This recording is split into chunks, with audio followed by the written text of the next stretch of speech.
Ohayo gozaimasu. Quand j'étais petit, j'ai fait un peu de judo, mais je n'ai jamais été jusqu'au bout. Mais le peu de judo que j'ai pu faire a marqué ma conception de l'optimisme.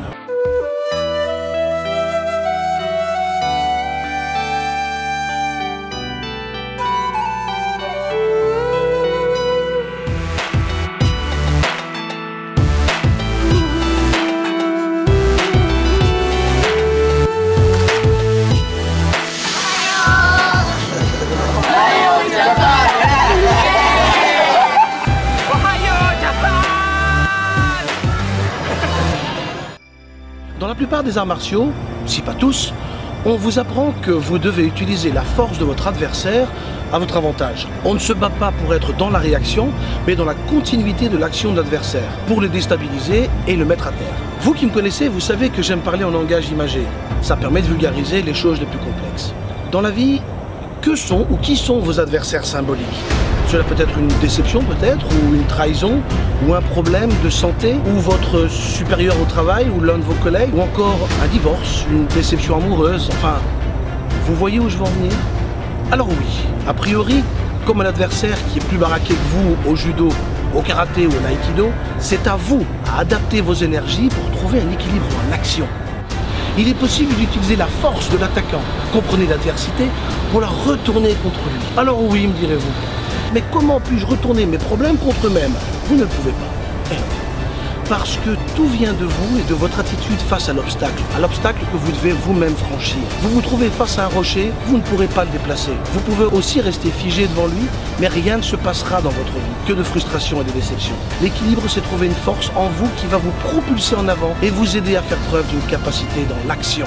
Vous décidez à contourner ou escalader le rocher. Et pendant que vous le faites, vous vous musclez, vous respirez, vous bougez, vous retrouvez confiance en vous. Et puis, encore une leçon que nous apprenons des arts martiaux, omniprésents ici au Japon, cela fait partie de leur culture, c'est un mode de vie, un code de conduite dont nous pourrions tous nous inspirer. Il y a l'attitude face aux chutes. Ben oui, quand on fait des arts martiaux, on tombe, comme dans la vie, on tombe. Ça fait même mal parfois. Et quand vous tombez, restez-vous couché à terre sous prétexte que vous avez peur de retomber? Non, hein, jamais. Pourquoi ne restez-vous jamais couché sur le trottoir lorsque vous avez trébuché? Pourquoi lorsque vous vous relevez, vous continuez à marcher sans vous soucier de retomber peut-être 2 mètres plus loin, ou encore 2 mètres plus loin, ou encore et encore? Non, vous ne tomberez pas systématiquement parce que vous savez que la chute est une conséquence d'une maladresse ou d'un moment d'inattention. En somme, rien de bien grave, n'est-ce pas? Eh bien, saviez-vous que dans les arts martiaux, on apprend que la chute est une esquive? Et que faire un pas en arrière permet de prendre du recul pour mieux appréhender la difficulté. Le saviez-vous? Je vous laisse méditer sur l'interprétation que vous pouvez donner à ces règles qui forment des allégories de vie. La prochaine fois que vous aurez peur, que vous avez peur de recommencer, peur de vous tromper, peur de paraître ridicule, peur de ne pas y arriver, repensez à cette métaphore que je viens de vous raconter. Relevez-vous avec confiance. Ne faites pas gagner ces peurs qui font de vous quelqu'un de paralysé. Le potentiel est en vous. Relevez-vous aussi souvent que vous tombez. Parce que vous ne pouvez pas faire gagner la peur et qu'elle ne mérite pas que vous vous y attardiez encore si longtemps. Vous êtes un samouraï. À bientôt.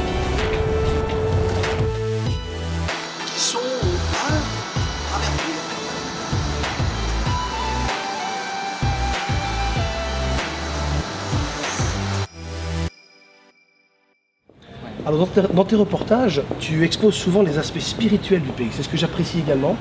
C'est que tu ne parles pas que des aspects pratiques. On te voit dans tes vidéos méditer ou en tout cas prendre le temps d'être auprès de moines, etc. Plein de choses comme ça. J'en dis pas trop. Allez voir sa chaîne, c'est vraiment sympa. Qu'est-ce que, d'après toi, on peut apprendre, nous, occidentaux, de la spiritualité japonaise? Pour comprendre le japonais, il faut essayer de comprendre d'abord leur religion. Ouais. Alors ici, il faut savoir que c'est shintoïsme et bouddhisme.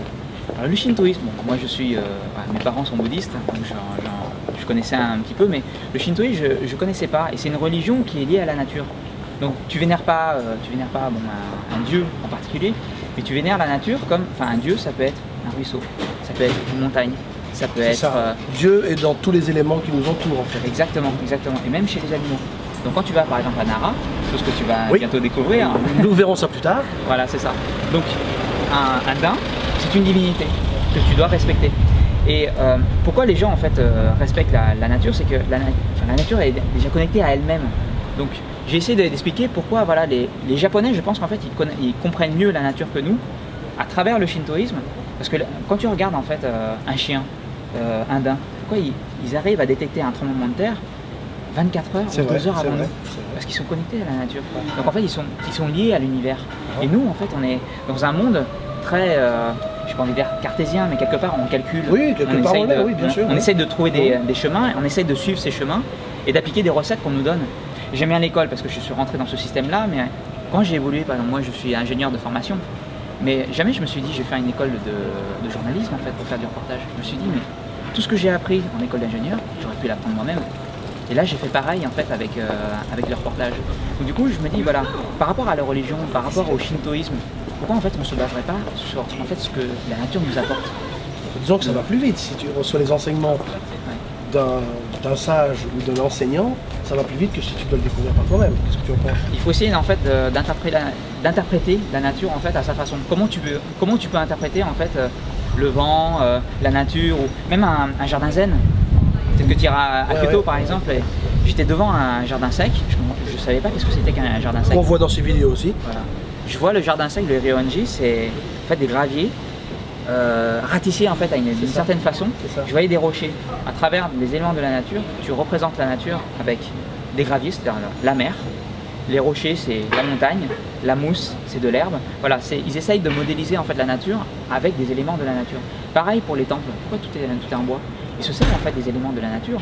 Pour dire voilà, en fait, mais quand tu arrives, par exemple là, je reviens du Mont Koya, je me dis là, j'arrive sur un plateau perdu en pleine montagne avec une forêt, avec des temples. Temple, tu es d'accord, c'est construit avec la main de l'homme. Et comment ça se fait qu'ils arrivent à marier ça aussi bien avec la nature? Il faut le voir pour le comprendre. Je ne peux pas l'expliquer avec des mots, je pourrais l'expliquer avec des mots, illustrer comme je le fais avec mes vidéos, des images avec une voix, mais il faut le vivre. C'est quelque chose qui est très spirituel, il faut le vivre. Les enfants, ils ne sont pas encore formatés, donc en fait, ils apprennent de la nature. Ils essaient de t'écouter. Papa, il parle pas. Papa, il essaye d'apprendre en fait à travers la nature. Mais dès qu'il rentre dans le système de l'école, voilà, là en fait, il commence à être formaté. Et là, en fait, tu penses plus. Là, tu appliques des recettes que le professeur te donne. J'ai appris en fait à essayer de désapprendre pour pouvoir être créatif, parce que pour être bien créatif, ce terme, c'est un terme que j'utilise moi-même, apprendre à désapprendre. Voilà. Quelque chose d'extrêmement important si on veut changer, apprendre à désapprendre. Merci David. Mais je l'ai appris avec le temps parce que quand je suis sorti, bon, j'étais dans le système, c'est déjà diplômé. Comme nous tous. Bac plus 5, voilà, tu apprends ce que l'école t'apprend. Mais après quand tu vois dans la réalité, quand tu appliques en fait les recettes qu'on t'apprend à l'école, tu résous pas des problèmes en fait, parce que la vie elle est beaucoup plus compliquée que ça. Bien sûr. Et là, c'est ce que j'appelle voilà, le talent, quoi. Il faut essayer d'être créatif, et pour être créatif, il faut se libérer des lois, se libérer de toutes les dogmes, pour penser avec son propre esprit, sa propre pensée.